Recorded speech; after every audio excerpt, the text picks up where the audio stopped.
I'm gonna f***ing rob you. Sira ulo ko. Hindi naman Pilipino, pwede ko mamurahin.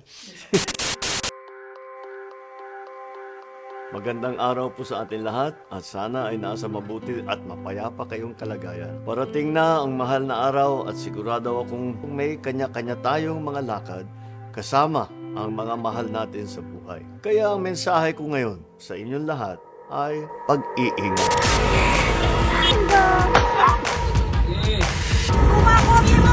Alam natin lahat, nitong nakaraang linggo ay sari-saring insidente ang nakikita natin sa mga lansangan natin. Ano ba itong mga tinutukoy ko? Uunahin ko ang itong mga insidente ng tinatawag na road rage. Mga sigawan sa kalye, sagutan at bangayan, duruan at sindakan na may kasamang pagbabanta. Mayroon pang mga nauwi sa barilan at kamatayan. Ang tatapang na natin lahat, siga lahat. Ano na ba ang kultura na ito na pagiging siga sa daan? Saan ba natin nakuha ito? Ano na bang nangyayari sa atin? At parang natural lang ang mga ganitong konfrontasyon at karahasan. Tayong lahat ay kailangan sumunod sa batas trapiko. Kailangan ang disiplina para maging responsableng mga Pilipino sa lansangan. Huwag maging kamote.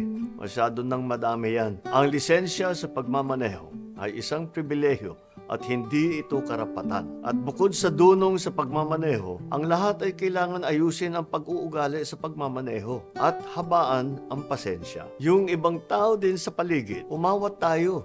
Imbis na mag-video, ituring na natin mayroon tayong tungkulin na panatilihin ang kapayapaan sa paligid natin. Ang bagong Pilipino ay disiplinado sa lansangan, maingat sa pananalita, nagtitimpi at pinipili ang kapayapaan. Ang lahat ay napapag-usapan ng maayos at malumanay. Lugi tayo at ang mga pamilya natin sa mga posibleng dala nitong kapalit kung hahayaan natin lamunin tayo ng galit kahit isang saglit lamang. Naunawaan ko naman na kung minsan talaga nakakainit ulo ang mga traffic at kung minsan napapasabay tayo sa daan sa mga hindi sumusunod sa batas trapiko. Pasensya na lang, palampasin nyo na lang. Ano naman ang mawawala sa atin? 1 second, 5 seconds, 20 seconds. Pagbigyan na natin at huwag na natin patulan. Give me your scooter now.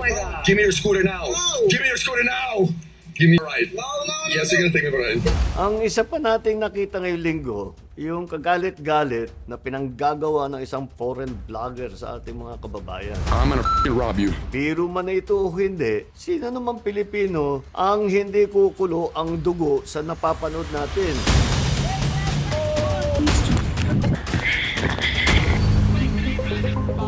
Nakakalungkot dahil ito isang naging bahagi na ng social media na nagkakaroon ng mga vlogger na nanggugulo lang, nang aasar lang, nang buwisit lang, nang babastos lang para makakuha ng mga viewers. Huwag tayong sasama dyan sa ganyang klaseng ugali. Hindi naman ganyan ang ugaling Pilipino. Asahan ninyo yung mga gumagawa ng ganyan na hindi natin pababayaan na patuloy nilang ginagawa yan.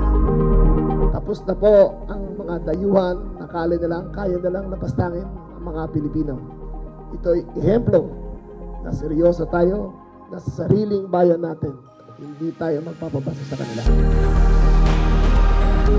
Likas na mababait ang mga Pilipino. Magalang, makapumbaba, napakahaba ng pasensya. Kaya't nakakalungkot na makitang naaabusong ganito nating katangian. Natural sa atin na matawanan lamang at hindi na palakihin ang mga ganitong klaseng pambabastos. Pero hindi nanghuhulugan na palalampasin ito ng ating pamahalaan. Dapat tayo pumalag sa mga bully. Kasama nyo ang pamahalaan para ilugar ang mga ganitong tao. Sana ay magsilbing aral ito sa mga pagtatangkang pumasok pa rito sa Pilipinas para lang hamakin at gawing katatawanan ang ating mga kababayan. Ngayong darating na mahal na araw, piliin natin ang kapayapaan. Piliin natin ang kaligtasan para sa ating mga sarili at lalo na sa ating mga pamilya. Ang bagong Pilipino ay naninindigan para sa kanyang bayan. Ang bagong Pilipino ay pumapanig sa kapayapaan at kaligtasan, lalo na sa lansangan. Magbigayan tayo, maging magpakumbaba. Mabuhay po tayong lahat